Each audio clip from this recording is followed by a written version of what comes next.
Os ensinos de Cristo. Entre os judeus, a religião se tornara uma simples observância de rituais. À medida que se afastavam do verdadeiro culto a Deus e perdiam o poder de sua palavra, supriam o conteúdo espiritual com cerimônias e tradições inventadas por eles.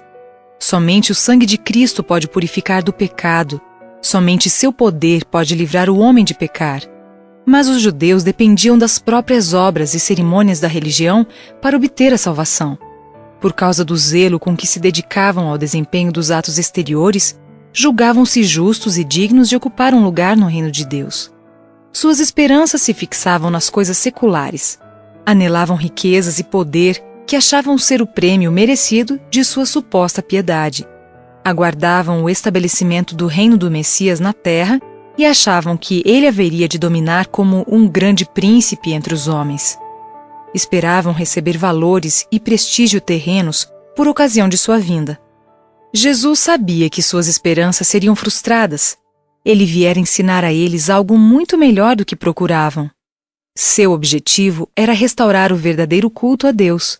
Ele devia trazer a religião com pureza de coração que se manifestaria em uma vida reta e em um caráter santo. O Sermão da Montanha.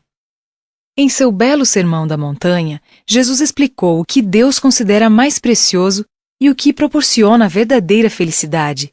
Os discípulos de Cristo haviam sido influenciados pelos ensinos dos rabinos, e foi para esses discípulos que as primeiras lições de Cristo foram destinadas. Do mesmo modo, elas se destinam a nós, pois precisamos aprender as mesmas coisas. Bem-aventurados os humildes de espírito, disse Cristo. Mateus 5, 3. Os humildes de espírito são aqueles que reconhecem sua própria pecaminosidade e necessidade espiritual. Sabem que em si mesmos nada podem fazer de bom. Desejam receber auxílio de Deus e para eles é dada essa bênção.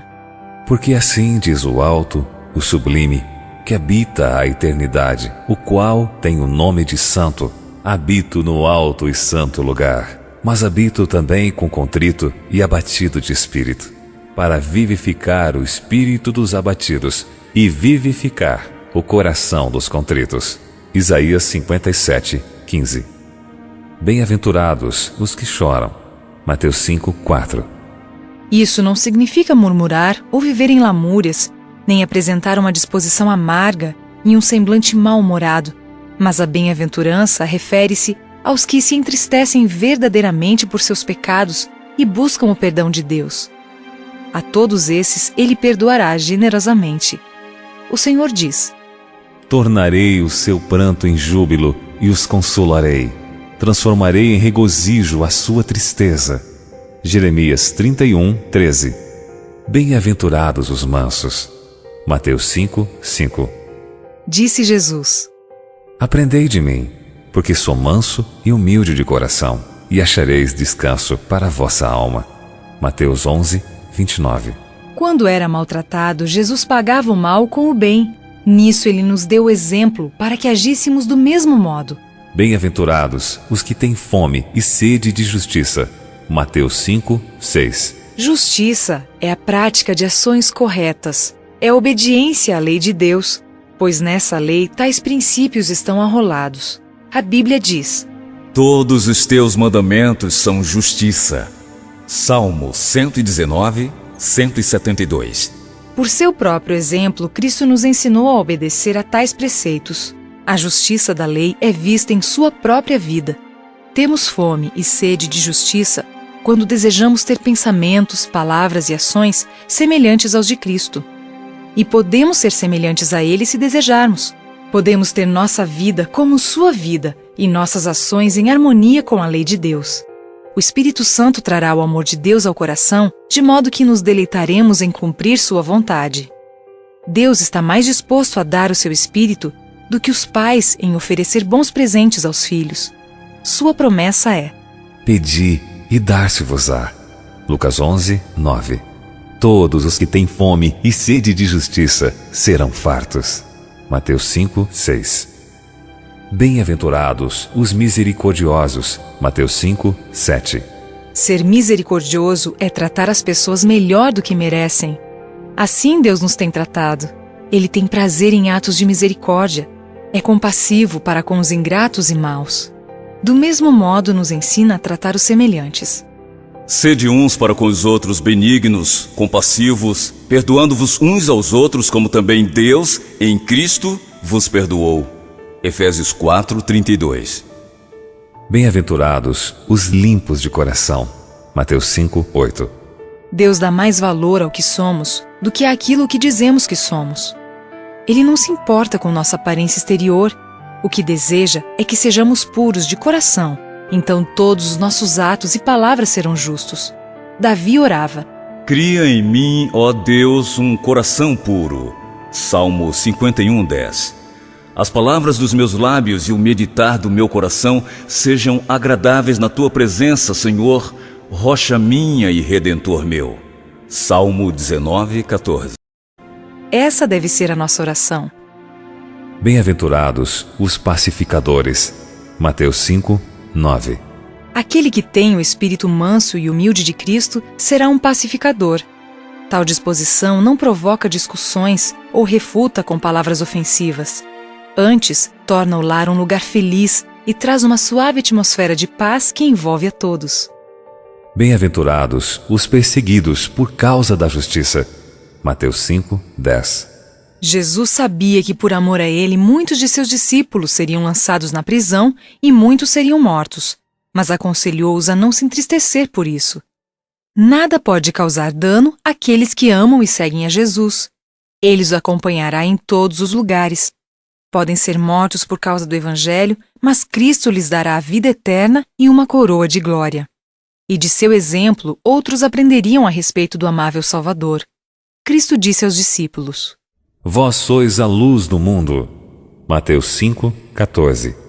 Em breve ele partiria do mundo para o lar celestial, mas os discípulos deveriam ensinar aos outros a respeito do seu amor.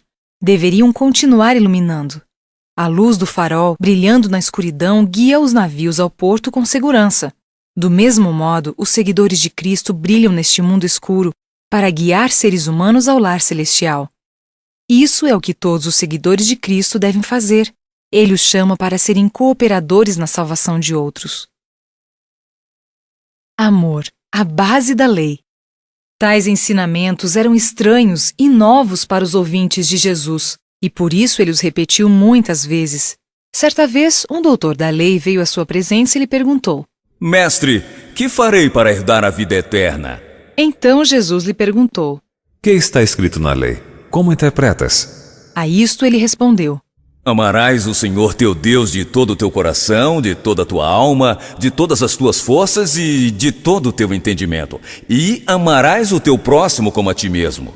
Lucas 10:25-27. Em vez de arrepender-se, buscou uma evasiva para seu egoísmo. Ele, porém, querendo justificar-se, perguntou a Jesus: Quem é o meu próximo? Lucas 10:29. Sacerdotes e rabinos com frequência discutiam esse assunto. Não consideravam os pobres e os ignorantes como o seu próximo, e nem lhes dispensavam bondade. Jesus não participou de suas discussões, mas respondeu com uma história que havia acontecido algum tempo atrás. Certo homem, disse ele, descia de Jerusalém para Jericó. O caminho era íngreme e pedregoso, através de uma região deserta e agreste. No meio da viagem, foi assaltado por ladrões e despojado de tudo o que levava. Bateram nele e deixaram-no ferido e quase morto. Enquanto ali estava, desceram pela mesma estrada, primeiro um sacerdote e depois um levita do templo de Jerusalém. Mas em vez de ajudá-lo, passaram pelo outro lado do caminho, ignorando-o. Esses homens haviam sido escolhidos para ministrar no templo de Deus e deveriam ser como o Senhor a quem serviam, cheios de bondade e misericórdia, mas seus corações eram frios e insensíveis. Depois de certo tempo, um samaritano se aproximou. Os samaritanos eram desprezados e odiados pelos judeus. Os que pertenciam a esse povo nada recebiam dos judeus, nem mesmo água para beber ou um pedaço de pão. Mas o samaritano não parou para pensar nisso, nem mesmo cogitou que os assaltantes ainda poderiam estar por perto espreitando o caminho. Ali sofria o pobre homem, sangrando e quase morto. O samaritano tirou a túnica e nela envolveu o ferido.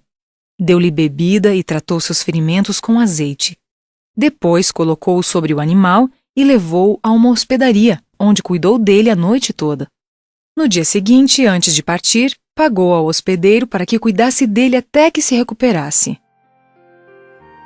Assim narrou o fato. Depois, voltando-se para o doutor da lei, perguntou-lhe: Qual destes três te parece ter sido próximo do homem que caiu nas mãos dos salteadores? O doutor respondeu: O que usou de misericórdia para com ele. Disse-lhe então Jesus: Vai, e procede tu de igual modo. Lucas 10, 36 e 37. Assim, Jesus ensinou que qualquer pessoa que precisa de ajuda é nosso próximo. Devemos tratá-lo como gostaríamos de ser tratados. O sacerdote e o levita pretendiam guardar os mandamentos de Deus, mas era o samaritano que realmente os guardava. Seu coração era terno e compassivo. Ao socorrer o estranho ferido, ele havia demonstrado amor a Deus e ao próximo.